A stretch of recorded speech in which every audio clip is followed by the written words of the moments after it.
యెహోవాను సేవించుట మీ దృష్టికి కీడని తోచిన ఎడల మీరు ఎవరిని సేవించెదరో? నది అద్దరిని మీ పితరులు సేవించిన దేవతలను సేవించెదరో?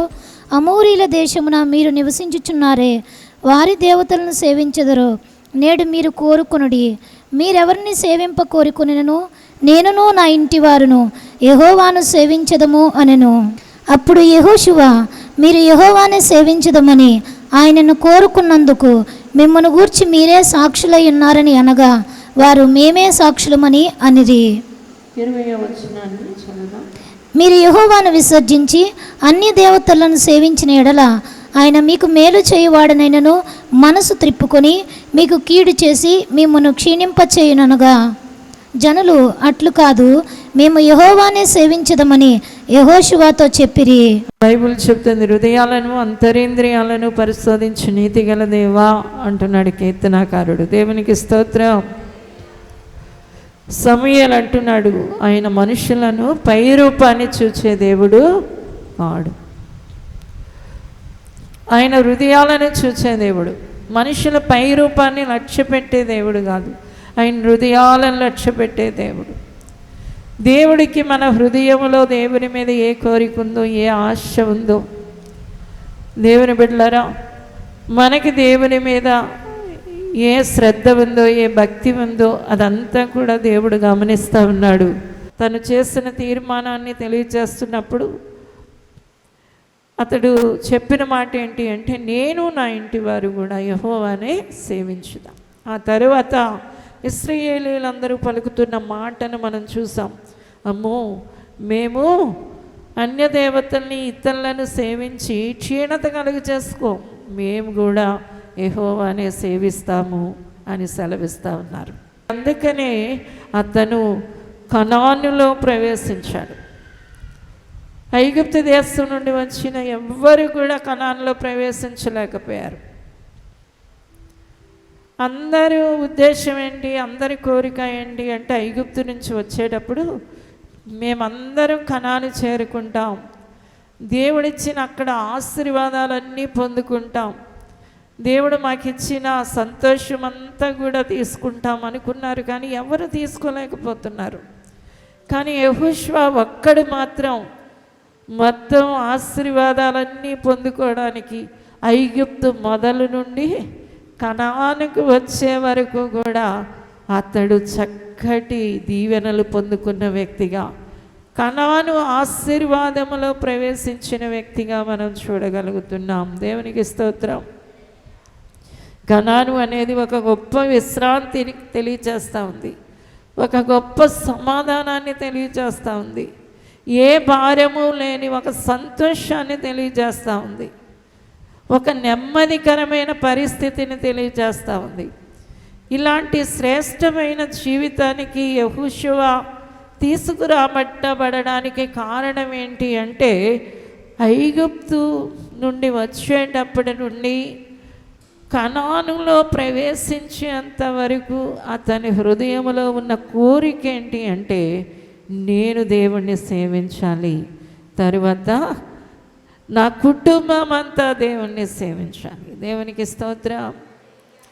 ఈ శ్రేష్టమైన ఆలోచన, ఈ కోరిక హృదయంలో, ఈ మంట, ఈ ఆసక్తి అతడు కలిగి ఉన్నాడు కాబట్టి అతడు కనాను దీవెనలకు వారసుడయ్యాడు. దేవునికి స్తోత్రం.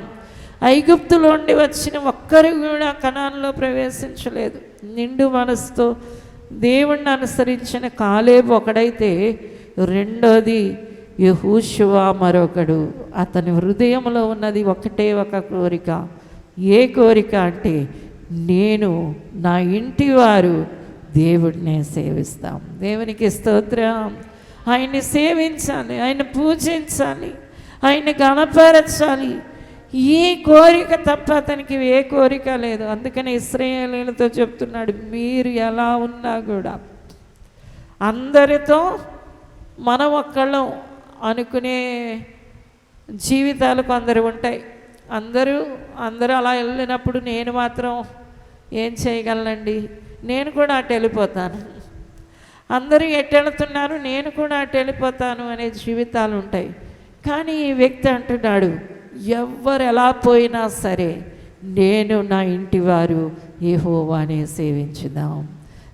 ఈ కోరిక అతడు కలిగి ఉన్నాడు కాబట్టి దేవుని బిడ్డలారా, కనాను దీవెనలన్నీ వచ్చేస్తాయి. ఒక నెమ్మది గల, సంతోషం కలిగిన, ఒక సమృద్ధికరమైన జీవితాన్ని అతడు జీవించగలుగుతున్నాడు. ఈ పట్టుదల ప్రతి వారికి ఉండాలి. ఈ ఆశ ప్రతి వారిలో ఉండాలి. ఈ కోరిక నీ హృదయంలో మండుతూ ఉండాలి. నేను దేవుణ్ణి సేవించాలి. ఉదయం లేచిన దగ్గర నుండి రాత్రి పడుకునే వరకు నీ హృదయములో వినబడవలసిన శబ్దం ఏదైనా ఉందా అంటే, నేను దేవుణ్ణి సేవించాలి. ఎప్పుడైతే ఈ తీర్మానాన్ని యెహోషువ చెప్పాడో, ఇక అందరూ కూడా ఆ తీర్మానం, ఆ కోరిక ఎంత బలమైనదిగా ఇతరుల మీద పనిచేసింది అంటే, వాళ్ళు కూడా చెప్తున్నారు, మేము కూడా మా జీవితాలను క్షీణించిపోయేటట్లు చేసుకోం. మేలు చేసే దేవుడు, అద్భుతం చేసే దేవుడు, ఆశ్చర్య కార్యాలు చేసే దేవుడు, దీవించే దేవుడు, గొప్ప దేవుడు, మంచి దేవుడు, సహాయం చేసే ఆ దేవుణ్ణి మేము కూడా సేవిస్తాం. హల్లెలూయా. నిజమే, మన తీర్మానం అనేకుల తీర్మానానికి కారణమవ్వాలి.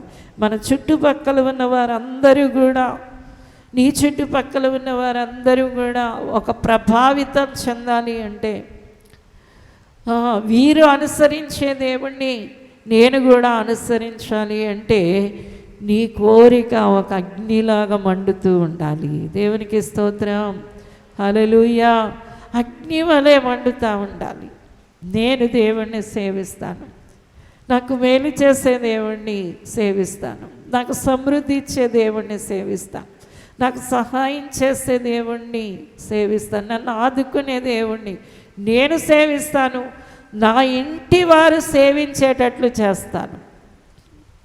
నా ఇంటి వారందరూ సేవించవలసింది. ప్రతిదినం మా ఇంట్లో కుటుంబ ప్రార్థన జరగవలసిందే.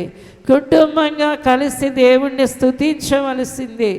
ఎప్పుడైతే ఈ కోరిక నీ కోరికగా ఉంటుందో, నీ చుట్టుపక్కల వారందరికీ ఆ కోరిక వ్యాపిస్తుంది. వెంటనే అందరూ చెప్తున్నారు, ఇశ్రాయేలీయులందరూ మోషే యెహోషువ నోట్లోని ఈ మాట ఎప్పుడే బయలుదేరిందో అందరూ కూడా ఈ విషయాన్ని చెప్తున్నారు, మేము కూడా దేవుణ్ణి సేవిస్తాం, ఎందుకంటే ఆయన మేలు చేసే దేవుడు అని వారికి వారే ఒప్పుకుంటున్నారు. దేవునికి స్తోత్రం.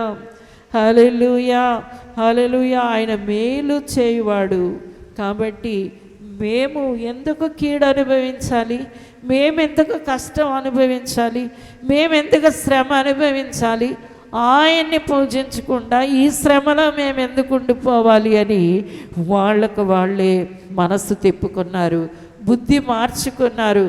దేవుణ్ణి సేవించడానికి వారు కూడా అద్భుతంగా దేవుని ఎదుట నిలబడ్డారు. దేవునికి స్తోత్రం. దేవుడు ఇలాంటి జీవితాలను దేవుడు కోరుకుంటాడు. నీలో ఉన్న దేవుణ్ణి సేవించాలనే కోరిక, నీకు అన్నీ ఇచ్చే దేవుణ్ణి సేవించాలనే కోరిక, అది నీ కుటుంబానికి కూడా నువ్వు అందించాలి. ఆ తర్వాత నీ చుట్టుపక్కల వాళ్ళకి కూడా అందేటట్లుగా దేవుడు అద్భుతం చేస్తాడు. దేవునికి స్తోత్రం. హల్లెలూయా, హల్లెలూయా. యెహోషువ కనాను దీవెనలు పొందడానికి కారణం ఏంటి అంటే, అతడు ఒక చక్కటి తీర్మానం చేస్తున్నాడు, నేను నా తండ్రిని సేవిస్తాను. ఈ రోజున దేవుని చేత రక్షణ పొందుకున్నాం, దేవుని చేత మేలులు పొందుకున్నాం, దేవుని చేత ఆశీర్వాదాలు పొందుకున్నాం, దేవుని చేత మనము అన్నిటినీ పొందుకుంటున్నాం, ఇంకా పొందుకోబోతున్నాము కూడా. కాబట్టి నీ తీర్మానం ఏమై ఉండాలి అంటే, నేను దేవుణ్ణి సేవిస్తాను, రోజంతా దేవుణ్ణి సేవిస్తాను, నా కుటుంబంతో దేవుణ్ణి సేవిస్తాను, ఉపవాసముతో జాగరముతో దేవుణ్ణి సేవిస్తాను, నిండు మనస్సుతో దేవుణ్ణి సేవిస్తాను, పరిశుద్ధాత్మతో దేవుణ్ణి సేవిస్తాను. ఇలాగా మీరు తీర్మానం చేయగలిగితే దేవుని బిడ్డలారా, ఆ కోరిక అతనిని కనాను దీవెనలన్నీ అన్నీ పొందడానికి ఒక గొప్ప వారసుని చేయడమే కాదు, ఇశ్రాయేలీయులు కూడా ఆ తీర్మానంలో ఆ కోరికలో స్టాండ్ అవ్వగలిగారు. వాళ్ళు కూడా నిలబడిపోయారు. ఎందుకంటే మనం ఎప్పుడు దేవుడి మీద ఒక ఆశ కోరిక కలిగి ఉంటామో మన చుట్టుపక్కల వాళ్ళకి కూడా అది ఏమవుతుంది అంటే అది సంపూర్ణమైన ఒక వెలుగులాగా, ఒక మహిమలాగా వారి మధ్యలో ప్రకాశిస్తుంది.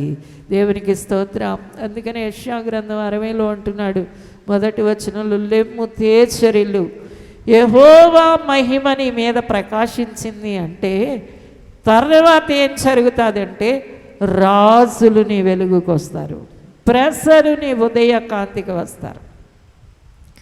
నీవు మహిమను నింపుకోగలిగితే, నీవు శక్తిని నింపుకోగలిగితే, దేవుడి యొక్క బలాన్ని నీవు నింపుకోగలిగితే, దేవుని యొక్క గుణాతిశయాలను నీవు నింపుకోగలిగితే అది ఏమవుతుందట, అనేకులు నీ దగ్గరికి వచ్చి ఆ ప్రభావాన్ని పొందడానికి ఒక ద్వారంగా అవుతుందట. దేవునికి స్తోత్రం.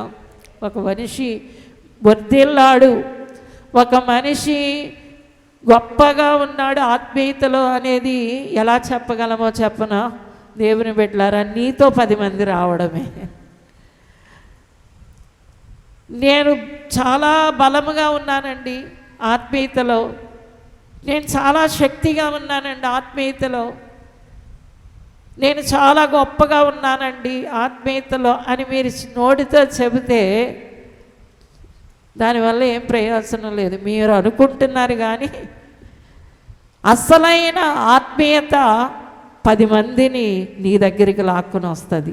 అందుకనే చూడండి, యెషయా గ్రంథం 60వ అధ్యాయం 1వ వచనాన్ని చదువుదాం. నీకు వెలుగు వచ్చి ఉన్నది, లెమ్ము తేజరిల్లుము, యెహోవా మహిమ నీ మీద ఉదయించెను. చూడుము, భూమిని చీకటి కమ్ముచున్నది, కటిక చీకటి జనములను కమ్ముచున్నది. యెహోవా నీ మీద ఉదయించుచున్నాడు, ఆయన మహిమ నీ మీద కనబడుచున్నది. జనములు నీ వెలుగునకు వచ్చెదరు, రాజులు నీ ఉదయకాంతికి వచ్చెదరు. యెహోవా మహిమ ప్రకాశిస్తుంది, యెహోవా మహిమ ఉదయిస్తుంది, యెహోవా మహిమ దిగి వస్తుంది. అలా దిగి వచ్చి వచ్చి వచ్చి చూడు, చుట్టుపక్కల చూడు, చీకటి ఉంది, కానీ నీ మీదకి వెలుగు వస్తుంది, నీ మీదకి మహిమ వస్తుంది, నీ మీదకి శక్తి వస్తుంది. అది ఎక్కడ కనబడుతుంది అంటే రాజులు నీ వెలుగుకి వస్తున్నారు. దేవునికి స్తోత్రం. జనములు నీ ఉదయ కాంతికి వస్తున్నారు. మీ ఇంటి చుట్టుపక్కల వాళ్ళు దేవుని మందిరానికి రావడం అనేది నీలో గొప్ప మహిమ ఉంది అని రుజువు చేసేది. హల్లెలూయా, హల్లెలూయా. ఎప్పుడైతే నోటితో యెహోషువ ఈ సాక్ష్యం చెప్పాడో, నేను నా ఇంటి వారు యెహోవాని సేవిస్తామనగానే ఇశ్రాయేలీయులు అందరూ ఏమంటున్నారు, మేము కూడా యెహోవానే సేవిస్తాం. అతనిలో ఉన్న కోరిక దేవుణ్ణి సేవించాలి, దేవుణ్ణే స్తుతించాలి, పొద్దస్తమాను దేవుణ్ణే స్తుతించాలి, ఉదయం నుండి రాత్రి వరకు దేవుణ్ణి ఆరాధించాలి అనే ఆ కోరిక తన కుటుంబానికి అందించాడు. తర్వాత అది సమాజం అంతటికి అందచేయబడింది. హల్లెలూయా, హల్లెలూయా. ఈ రోజున దేవుని బిడ్డగా నీవు కూడా ఈ కోరికను దేవునికి తెలియచేసే వ్యక్తిగా, కోరికతో మండే వ్యక్తిగా ఉండాలి. కోరిక అనేది బయటకు ఎవరికీ కనబడదండి. కోరికలు, ఆలోచనలు, ఉద్దేశాలు, తీర్మానాలు ఇవి ఎవరికి కనబడవు? ఎవరికి బయటికి కనబడవు. ఎవరికి కనబడతాయంటే నీకు, నీ దేవునికే కనబడతాయి. నీ కోరికను బట్టే నీ జీవితం యొక్క అద్భుతమైన, అది మహిమకరమైన జీవితమా లేకపోతే సామాన్యమైన జీవితమా అనేది ఆధారపడుతుంది.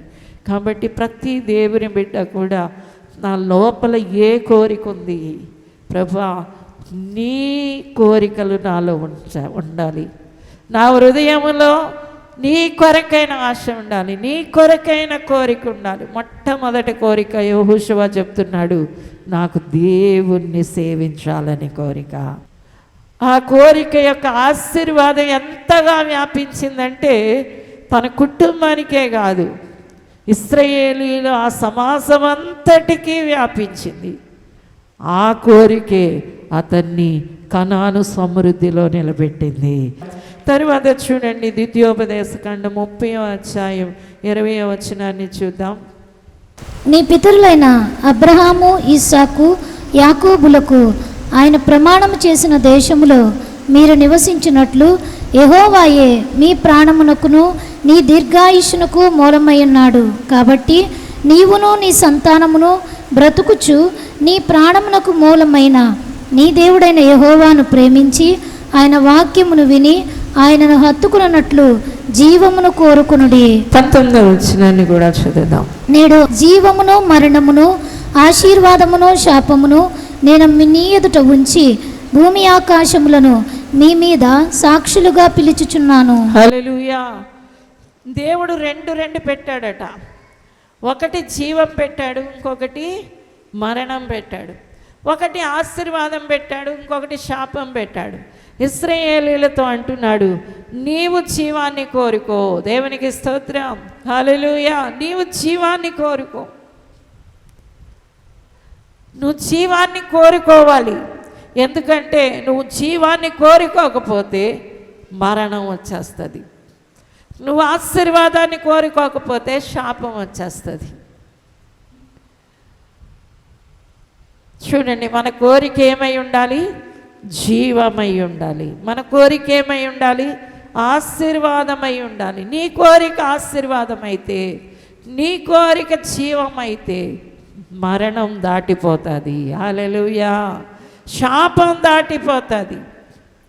అందుకని ఇశ్రాయేలీయులు చెప్తున్నాడు, రెండు మీ ఎదుట కనబడతా ఉన్నాయి, రెండు మీ ఎదుటే పెట్టాను, కాబట్టి మీరు జీవాన్ని కోరుకోండి. ఎవరికి జీవం? దేవుని బిడ్డలారా, జీవం ఎవరికి వస్తుంది? దేవుణ్ణి అనుసరించే వాళ్ళకి దేవుని జీవం వస్తుంది. దేవుని వెంబడించే వాళ్ళకి, దేవుని స్వరం వినే వాళ్ళకి. అందుకనే ప్రభు అన్నాడు, గొర్రె నా స్వరం వింటుంది, నన్ను వెంబడిస్తుంది అని చెబుతూ యోహాను సువార్త 10వ అధ్యాయంలో 10వ వచనంలోకి వచ్చేటప్పటికి దేవుడు చెప్తున్నాడు, గొర్రెలకు జీవం కలుగుతుంది. గొర్రె అంటే మార్పు చెందిన వ్యక్తి అని. దేవుని బిడ్డలారా, ఒక గొర్రె ఒక చక్కటి స్వభావాన్ని కలిగి ఉంటుంది. అందుకని దేవుడు గొర్రెలకు కాపరి అయి ఉన్నాడు. ఆయన ఎవరినైతే తన దగ్గరికి తీసుకున్నారో వారు దేవుణ్ణి వెంబడించేలాగా ఉంటే వారికి జీవాన్ని, సమృద్ధి జీవం కలుగుతుంది. ఈ రోజున దేవుని బిడ్డలుగా దేవుడు మనల్ని జీవంతో నింపాలనుకుంటున్నాడు, మనల్ని ఆశీర్వాదాలతో నింపాలనుకుంటున్నాడు. కాబట్టి మనము ఆయన చెప్పు చేతల్లోకి వెళ్ళిపోవాలి. హల్లెలూయా. చాలామంది వాళ్ళ ఇష్టం వచ్చినట్లు, లేకపోతే వాళ్ళ కుటుంబం చెప్పినట్లు, లేకపోతే వాళ్ళ కులస్తులు చెప్పినట్టు, వాళ్ళ బంధువులు చెప్పినట్టు, లేకపోతే ఎవరో ఇరుగమ్మ పొరిగమ్మ చెప్పినట్లు నడుచుకుంటూ ఉంటారు. నువ్వు ఎంతకాలం అలా నడుచుకున్నా అది మరణకరమైనదిగా ఉంటుంది, అది శాపగ్రస్తమైనదిగా ఉంటుంది. ప్రభువా, నువ్వు చెప్పినట్లే నేను నడుచుకుంటాను అంటే దేవుని జీవములో, దేవుని ఆశీర్వాదములో మనకు మనం వెళ్ళిపోతున్నాం. హల్లెలూయా. మనము ఎందులో ప్రవేశిస్తున్నామంటే జీవములో, ఆశీర్వాదములో ప్రవేశిస్తాం. ఈ ఆశీర్వాదం, జీవాన్ని దేవుడు తన బిడ్డల కొరకు దాచిపెట్టించాడు. అందుకనే ప్రతిరోజు చెప్పాలి, నీ చిత్తంలో నన్ను నడిపించయ్యా. హల్లెలూయా. భక్తులందరూ కూడా ఈ ప్రార్థనే చేశారు. ఆఖరికి మన ప్రభు యేసయ్య కూడా ఈ ప్రార్థనే చేస్తున్నాడు, తండ్రి నీ చిత్తమే జరుగునుగాక. హల్లెలూయా. నీ చిత్తం జరగాలి, నీ మాటే వింటాను, నీకేం లోబడతాను, నువ్వు చెప్పినట్లు నీ చెప్పు చేతల్లో ఉంటాను. ఎందుకంటే నువ్వు నాకు జీవాన్ని పెట్టావు, నాకు ఆశీర్వాదాన్ని పెట్టావు. ఈ రోజున దేవుడు కూడా 2 పెడుతున్నాడు. అందులో నువ్వు ఏది కావాలో కోరుకో అంటున్నాడు. ప్రభా, నీవు చెప్పినట్లు విని నీ జీవంలోనే ఎల్లప్పుడూ ఉంటాను. నీవు చెప్పినట్లు విని నీ ఆశీర్వాదంలో ఎల్లప్పుడూ ఉంటాను. నా మనసు వచ్చినట్టు కాదు, నా బుద్ధి చెప్పినట్టు కాదు, నా కోరికలు ఇచ్చలు చెప్పినట్టు కాదు, శరీర కార్యాలు చెప్పినట్టు కాదు, నీవు చెప్పినట్లు విని నీ ఆశీర్వాదాన్ని పొందుకుంటాను అని ఇక్కడ దేవుడు చెప్తున్నాడు. ఆయన హత్తుకుని నువ్వు జీవాన్ని కోరుకో. మీరు దేవుని చిత్తంలో జీవించేటప్పుడు, ఆయన మాట ప్రకారం జీవించేటప్పుడు మీకు మీరుగా చెప్పచ్చు, నేను జీవములో ఉన్నాను. దేవునికి స్తోత్రం. నేను ఆశీర్వాదంలో ఉన్నాను. నీ ఆశీర్వాదాన్ని ఏ దొంగ దొంగలించలేడు. నీ జీవాన్ని ఏ దొంగ దొంగలించలేడు. అంత జీవం వస్తుంది, అంత ఆశీర్వాదం మీద అయిపోతుంది. హల్లెలూయా. దేవుని ఆశీర్వాదం, దేవుని జీవం మీద అవ్వాలి అంటే మీరు ఆయన చిత్తములో జీవించాలి. చివరిగా చూడండి, 2వ రాసుల గ్రంథం 2వ అధ్యాయం 9వ వచనాన్ని చూద్దాం. వారు దాటిపోయిన తరువాత ఏలియా ఎలీషాను చూచి, నేను నీ యొద్ద నుండి తీయబడక మునుపు నీ కొరకు నేనేం చేయకూడదువో దాన్ని అడుగుమని చెప్పగా, ఎలీషా, నీకు కలిగిన ఆత్మలో 2 పాళ్ళు నా మీదికి వచ్చి, నీకు కలిగిన ఆత్మలో 2 పాళ్ళు నాకు ఇచ్చే. ఏ కోరిక చూడండి, అబ్బా ఎంత అద్భుతమైన కోరిక. ఏలియాని వెంబడిస్తా వస్తున్నాడు. చివరికి వచ్చేటప్పుడు, ఏంటయ్యా నా వెనకాలే వస్తున్నావు, నీకేం కావాలి అంటే, నాకు 2 పాళ్ళ ఆత్మ కావాలి.